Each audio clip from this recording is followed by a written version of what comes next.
El día de hoy voy a exponer el capítulo 4 del texto Piel negra, máscaras blancas de Frantz Fanon,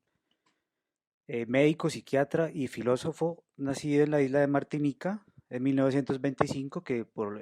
entonces era una colonia francesa en el Caribe. En su juventud, Fanon hizo parte de la resistencia francesa contra la ocupación nazi y luego fue parte del Ejército Nacional francés, a pesar de haber padecido en su ciudad natal el racismo colonial. Como médico jefe del Hospital Psiquiátrico de Blida, Fanon recibió y atendió tanto a franceses torturadores como a argelinos torturados, lo que le permitió observar aspectos poco conocidos sobre la opresión y la humillación colonial. Su profesión como psiquiatra le permitió adoptar un pensamiento crítico en una época donde se consolidaba el giro hacia el economicismo y el materialismo. Ciertas experiencias de segregación en el ejército y el haber sido testigo del abuso colonial de los mismos franceses contra la población negra dieron forma a la pregunta central que impulsa el libro de 1952, que integra el psicoanálisis en el estudio de los mecanismos a través de los cuales histórica, material, simbólica y psíquicamente los dominados interiorizan y asumen el discurso de la colonialidad.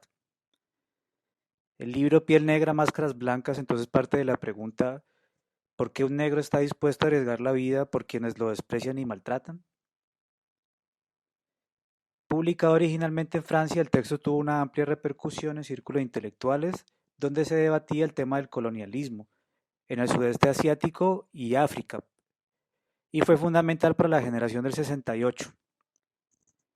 Pero es en los años 80 donde alcanza difusión masiva al traducirse al inglés y convertirse en un texto central del canon postmoderno que lo integraba a su discurso sobre los temas de identidad, género y subalternidad. Eh, um, El sociólogo Immanuel Wallerstein en su prefacio del 2009 asegura, sin embargo, que el libro no es una invitación a la política de la identidad, ya que en las propias palabras de Fanon, lo que pretende el texto es nada menos que liberar al hombre del color de sí mismo, afirmando entonces que un hombre blanco y negro son igualmente presos de su color y cuerpos colonizados,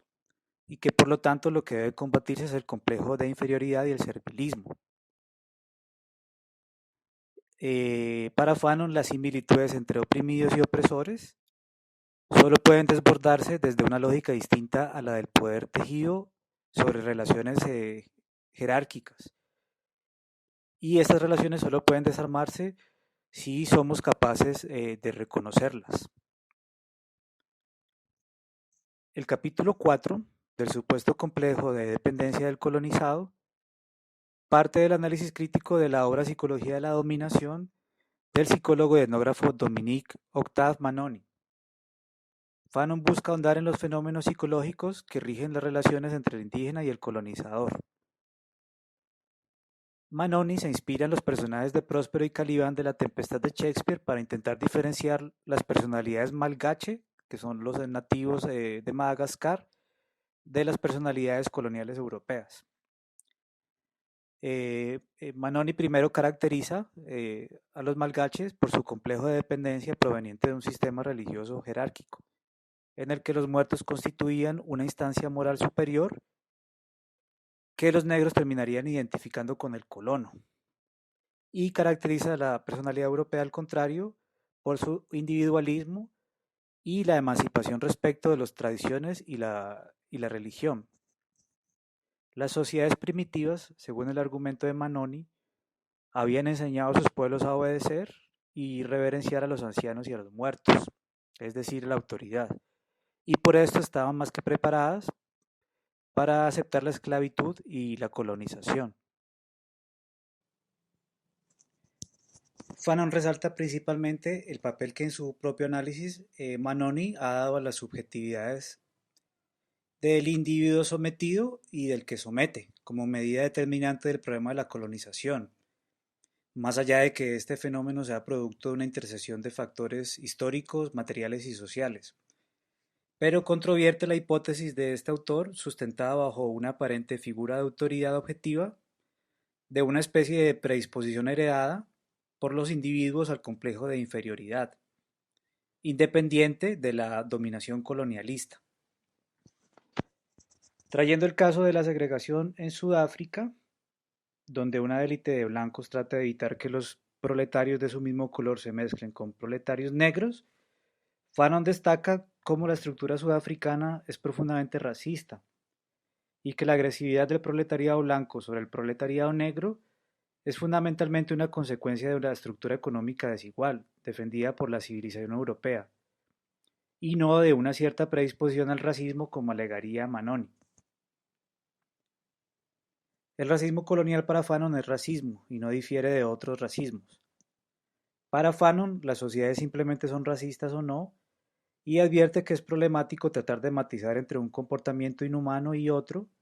criticando la postura ambigua de Manoni, que en su afán de abstracción relativiza una explotación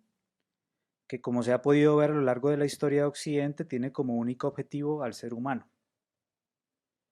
Fanon ilustra esto cuando habla, por ejemplo, del antisemitismo europeo, de la discriminación musulmana y árabe de la que eran víctimas los habitantes de las colonias francesas, o de la discriminación en Sudáfrica, que Manon insiste en achacar a subalternos y pequeños comerciantes más que a una dinámica colonial a gran escala.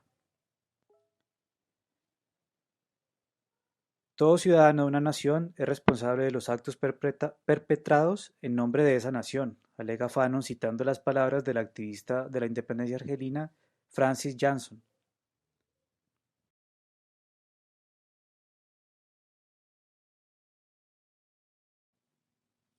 Manoni, hablando particularmente de la colonia francesa en Madagascar, sostiene que el complejo de inferioridad ligado al color de la piel tiende a observarse más en los individuos que viven en minoría en un ambiente de otro color. Y aquí Fanon se apresura a controvertirlo con ejemplos de colonias donde el número de personas blancas es superado sustancialmente por el de personas indígenas, sin que esto cause al colonizador algún sentimiento de angustia. Un blanco en las colonias nunca se ha sentido inferior por ser blanco. Para Fanon esto es una demostración de que es el racista el que crea al inferiorizado. Para Fanon, algunas alegaciones de Manoni son peligrosas por su ambigüedad. Para este autor, el malestar y la sensación de fracaso que ciertos individuos experimentan al sentirse rechazados por una civilización de la que han tratado de apropiarse,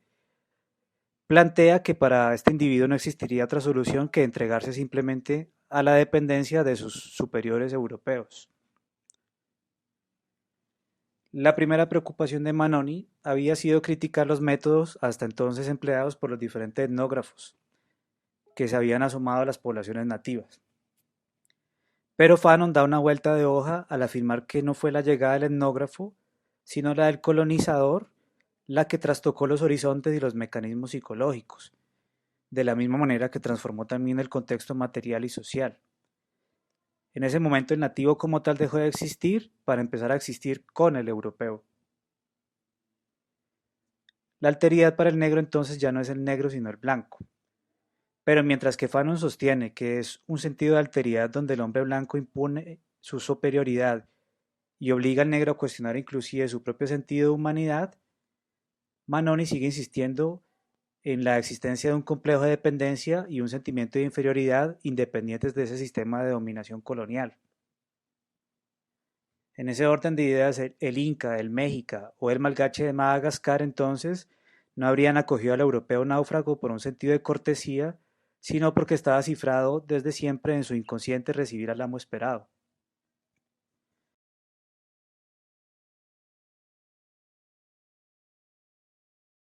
Manori en su texto entonces pasa a recopilar una serie de 7 sueños de nativos de Madagascar, tratando de interpretar deseos inconscientes que confirmen la existencia de este complejo. La mayoría de estos sueños contienen imágenes aterradoras. Fanon plantea que desde una aproximación psicoanalítica, el identificar estos sueños como expresión de un deseo de cambiar de color y ayudar al soñador a llevarlos a la esfera consciente, permitiría que los pacientes vencieran esta falsa dicotomía de bien blanquearse o desaparecer, y de esta manera tomara conciencia de una posibilidad de existir, haciendo frente a la verdadera fuente de los conflictos que son las estructuras sociales. Sin embargo, recuerda Fanon que muchos de estos sueños se dan en un periodo sangriento. En las rebeliones malgache, que desde 1947 pedían independencia de los franceses, fueron asesinados miles de nativos y los franceses arrasaron aldeas, violaron y torturaron en masa. Fanon entonces dice que sería banal e inútil y una descarga de culpabilidad blanca hablar de un análisis freudiano en estas circunstancias, es decir, hablar de símbolos fálicos y de ancestros desaparecidos,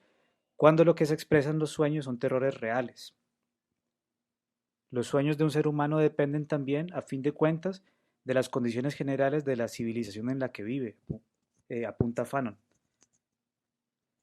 Como conclusión, pues, podemos observar que aunque Fanon valora el análisis de Manoni sobre la subjetividad, es muy crítico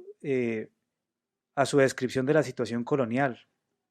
donde ubica como causas factores que en realidad son efectos de la misma. Fanon insiste en que Manoni es muy descuidado con el factor económico en su análisis y que no hace suficiente énfasis en la condición de comerciantes y traficantes de los colonos. Hay que recordar que ambos autores eran marcadamente anticolonialistas, pero mientras que Manoni fue funcionario durante 20 años del gobierno colonial francés, Fanon era activista y parte del ejército argelino de liberación que luchaba contra los franceses. La crítica de Fanon es bastante enfática en recordar que el análisis sobre la existencia de este complejo de dependencia que hace Manoni solo es accesible desde la llegada de los colonizadores y que por lo tanto este autor cae en un error al extrapolar sus estudios sobre los esclavos en la colonia a sujetos previos a la esclavitud, de los que él no habría podido saber nada.